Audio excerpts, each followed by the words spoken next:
Vancouver on the bright morning of February 20, 2025 was rarely resplendent. Faint sunlight filtered through the thick fog, shining into the small apartment in Grimes's east van. Inside, the gleaming hardwood floor echoed with the tentative laughter of Æ Xii, the nearly 5-year-old boy with tousled light brown hair and large round eyes that shone like two little stars. He was wearing a black SpaceX t-shirt and shorts, his bare legs running back and forth, clutching a plastic model of a starship that his father, Elon Musk, had fashioned during a rare visit from Texas. "Mom, look at this!" X shouted, his clear voice filling the room as he raised the model high, as if launching it into space, his little arms flailing with excitement. Grimes, or Claire Boucher, sat on the sofa, her unruly blue hair partially covering her face, a weary smile on her lips as she watched her son play. She had just endured a long night in the studio editing her new album, but X's bright eyes made her forget her sleepiness. "So cool, my little star," she said in a gentle tone, reaching for her phone to capture the moment. X grinned broadly, running circles around the sofa, the model ship soaring through the air like a real spacecraft, but then he slowed down, his short legs staggering, suddenly clutching his forehead with his tiny hands, his small face creasing in distress. "Mom, I'm tired," he whispered in a weak voice as he collapsed onto the hardwood floor, his breathing growing heavy. Grimes frowned, her smile fading as she set her phone aside and knelt beside him. "X, what's wrong?" she asked, touching his forehead. It was hot, like burning fire. "You've got a fever," she murmured, her heart pounding as she hurried to the medicine cabinet for a thermometer. The reading, 39 dCc. "It's okay. Probably just a mild cold," she reassured herself, her voice trembling as she dabbed his forehead with a cool, wet cloth. But X's large eyes slowly closed, and his breathing grew even more labored. "Mom," he whispered, and then his small body suddenly convulsed. A slight seizure that made his hand jerk violently, sending the Starship model crashing to the floor, shattering into pieces. Grimes screamed, her voice breaking with panic. "X, my baby!" She rushed to him, holding him tight, her trembling fingers dialing 911 as she cried into the phone. "Help! My child is seizing. His fever is so high. Please come quickly." Tears streamed down her cheeks as she read out the address through sobs. "East Van, apartment 304, please hurry." X lay in her arms, his breathing coming in ragged, almost snapping bursts. His face as pale as a sheet, his eyes tightly shut as if plunged into darkness. Grimes hugged him even tighter, murmuring through her tears, "Don't be afraid, darling. Mom's here." Though her heart pounded so fiercely it felt like it would burst, fear overwhelming her like a raging tide. An ambulance arrived within 10 minutes, its siren wailing through the quiet Vancouver neighborhood, shattering the chill of the morning. Paramedics burst into the apartment with swift precision, placing X on a stretcher and immediately attaching a heart rate monitor. "The boy's fever is at 40 dGc, and he's seizing. It could be septic shock. Get him to the British Columbia Children's Hospital right away," someone commanded decisively while Grimes followed closely, clutching X's hand as tears fell onto the white stretcher and she whispered, "Mom's here, X. You'll be okay." In the ambulance, the boy lay motionless, the faint beeping of the monitor and the blaring siren serving as a desperate plea amid the deserted streets. At the emergency room of the British Columbia Children's Hospital, Dr. Margaret Lee, head of pediatrics, took charge as soon as the stretcher was wheeled in. She conducted a rapid examination, her voice low yet tense. "Heart rate is dropping, and there are signs of increased intracranial pressure. I suspect septic shock. We need to perform a lumbar puncture immediately." Grimes stood by, clutching her chest with tears streaming down her face. "Do whatever it takes to save my child," but Dr. Lee looked at her gravely and said, "If surgery becomes necessary, we'll need both parents' signatures. Where is his father?" Grimes collapsed against the wall, her knees trembling as if about to give way, her voice shattering into sobs. "I don't know. I've been calling Elon for hours. He's not answering." She pulled her phone from her jacket pocket and dialed his number again, only to be met with a cold voicemail. "This is Elon. Leave a message if necessary." She screamed into the phone, her voice quivering.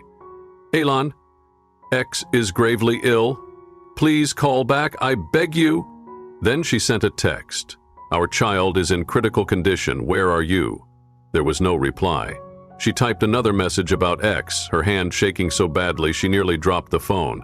"Elon Musk, XAEAX, is fighting for his life. Please answer." The post spread like wildfire, shared by thousands. But Grimes cared little. She just wanted him to hear her desperate plea. In the ICU room, X lay motionless on the hospital bed, his small body crisscrossed with IV lines, the ventilator humming in steady rhythm amid the rapid beeping of the heart monitor. The cold white light shone upon his pale face, his eyes tightly closed, as if sunk into an unresponsive sleep, with beads of sweat streaming down his forehead, even though his body was now chilled. Dr. Lee entered, holding the test results, her voice heavy as if burdened by a stone. "Confirmation of septic shock, caused by bacteria. Intracranial pressure is rising rapidly. If it is not reduced within the next 2 hours, the boy will not make it. He may die or suffer permanent brain damage." Grimes collapsed into the chair beside the bed, hands clutching her head, her cries shattering the sound of the machines and echoing in the cold room filled with the scent of antiseptic. "I can't reach him," she screamed, her voice lost in sheer panic. "I called dozens of times, sent desperate texts, posted on X, no response. My child is dying and he's busy with politics in DC." She rushed to the bedside, grasping X's hand, sobbing, "I'm so sorry, X. I can't do this alone." Head nurse Anna, her hair neatly tied up, placed a hand on her shoulder, her tone gentle yet firm. "We are doing everything we can, Ms. Boucher. The team of doctors is on call for X24/7, but you need to keep your strength. The boy needs you to be alert." Grimes nodded through her tears, whispering, "Don't leave me, X." In Washington, D.C., inside a closed meeting room at the Marriott Hotel, Elon Musk stood among senators and political advisors, his voice cutting through the microphone with a steely edge. "If we don't pass the renewable energy subsidy, Tesla and SpaceX will lose their edge. I'm not here to play meaningless politics." He was dressed in a black suit, his fist pounding the wooden table as he presented the plan for the Department of Government Efficiency, DOGE. His eyes alight with the determination of a man who had just met Donald Trump at CPAC yesterday to discuss public policy on technology. His phone had been vibrating continuously for 6 hours. Dozens of texts and calls from Grimes, but the Do Not Disturb mode had blocked every signal from his son fighting for his life in Vancouver. Do not disturb. Assistant Mike, a skinny man with round glasses, burst into the room, his face ashen as if he had just seen a ghost, whispering urgently, "Sir, Æ Xii is in critical condition in Vancouver. Ms. Grimes posted on X the entire country is in an uproar." Elon paused, his hand trembling as he pulled his phone from his suit pocket, unlocked X, and Grimes's message hit him like a bullet through the heart. "Elon, X is in critical condition. Where are you?" Below the post were thousands of comments. "Elon abandoned his son. Grimes' desperate plea," with headlines everywhere. "Billionaire's son in critical condition. Elon Musk lost in politics." The noise in the meeting room suddenly fell silent, every eye fixed on him. But he didn't care. Elon sprang to his feet, the chair behind him toppling with a deafening crash, his voice roaring like thunder. "Prepare the plane immediately! I have to get to Vancouver!" He rushed out of the room without sparing a glance at the stunned officials, his fist pounding the corridor wall, the impact echoing, blood seeping from his knuckle as he shouted to himself, "I'm such a damn idiot." The image of X smiling brightly in the SpaceX factory, his small hands clutching the model ship, asking, "Is Mars real, Dad?" flashed before him, tearing through his mind like an inescapable nightmare.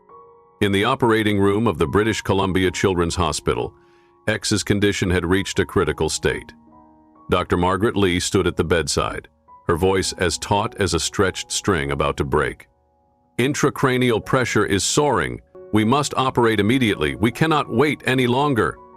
Grimes, standing outside the glass door, nodded through her tears, her voice hoarse.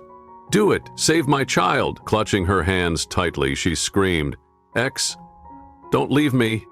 The medical team surged into action, the surgical lights blazing like a cold, radiant sun, the sound of machines roaring as they tore through the silence in the stifling space. Lee, holding the control unit, her hand steady but her voice trembling as she ordered, "Lower the pressure now! Hurry!"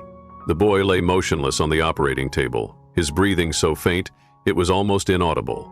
Grimes sank to the floor outside the glass, crying uncontrollably, her fists pounding repeatedly on the glass.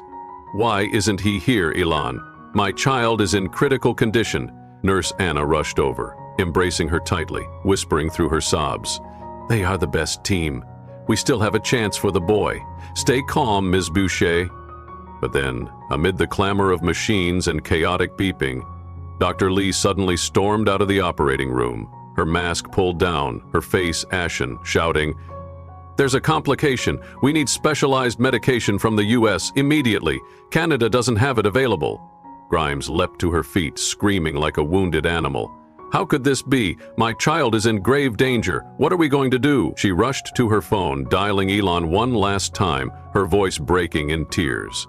"X is in critical condition. What are you doing? He needs the medication." Her screams echoed down the corridor, drowning out even the sounds of the machines, like a final indictment between the realms of life and death. Elon Musk raced from Vancouver Airport to the hospital in a Cybertruck, flooring it as he sped through a torrential downpour, water splattering all over the vehicle's windows as he listened to Grimes's final message over the speaker.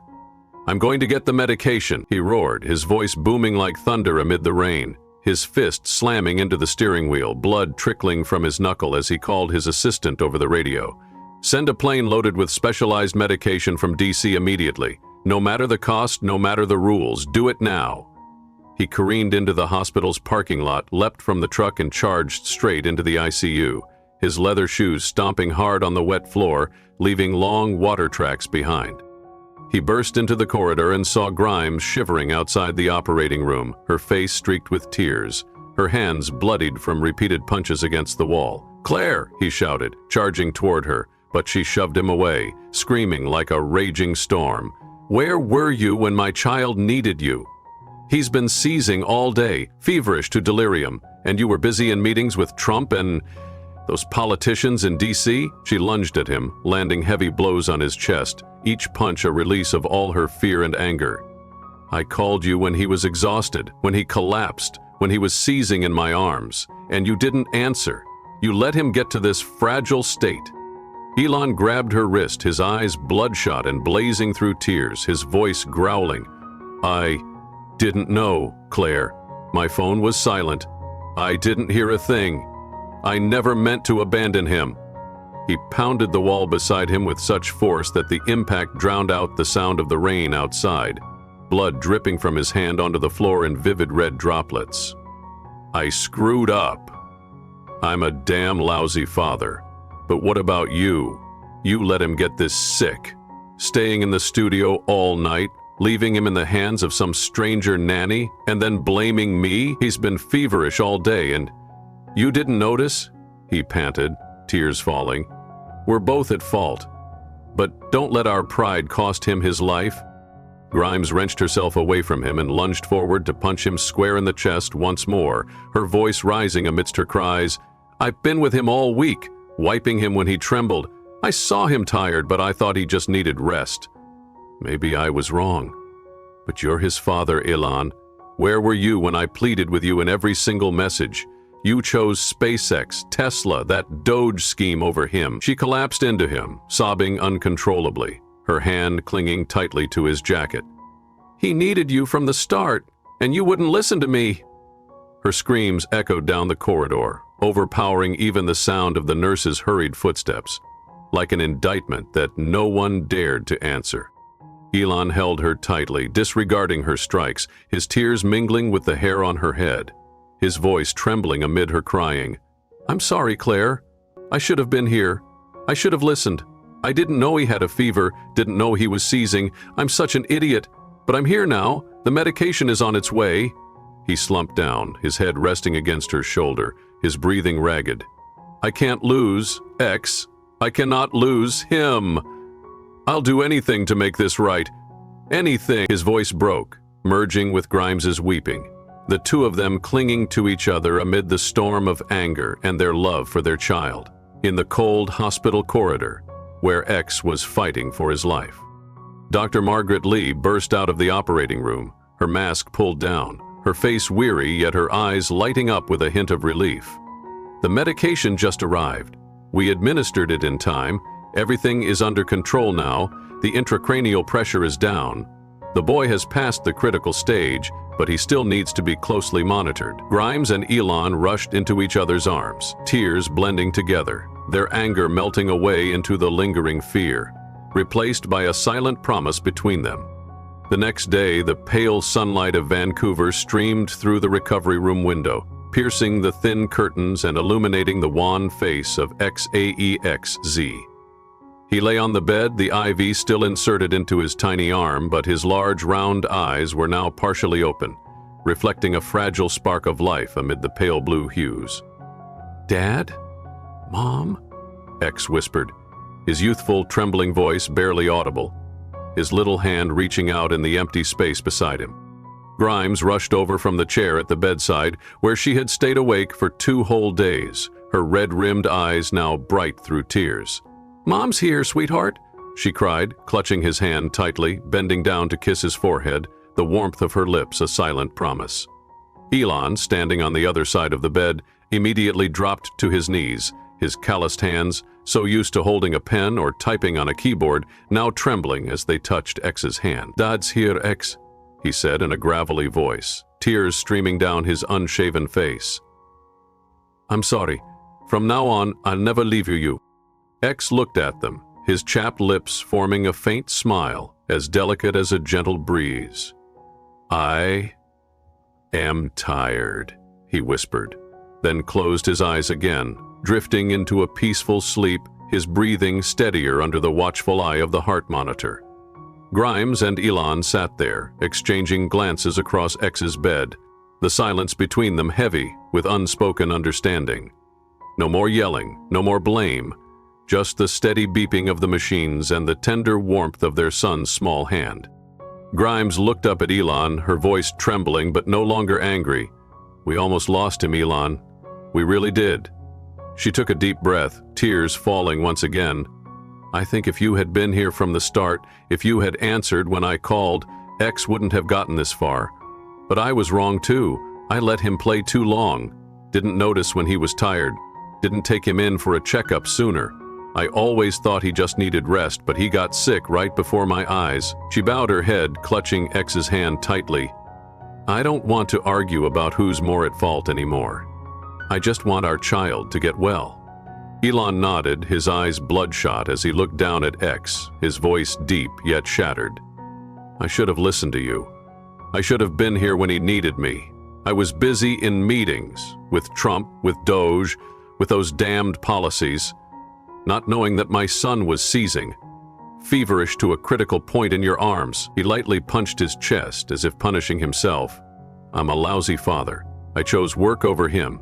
I didn't answer your calls, didn't see your messages when you pleaded. But you're right, Claire. I am his father, and I failed in my responsibility." He looked up, meeting Grimes's gaze. "We're both at fault. But I swear, I won't let this happen again."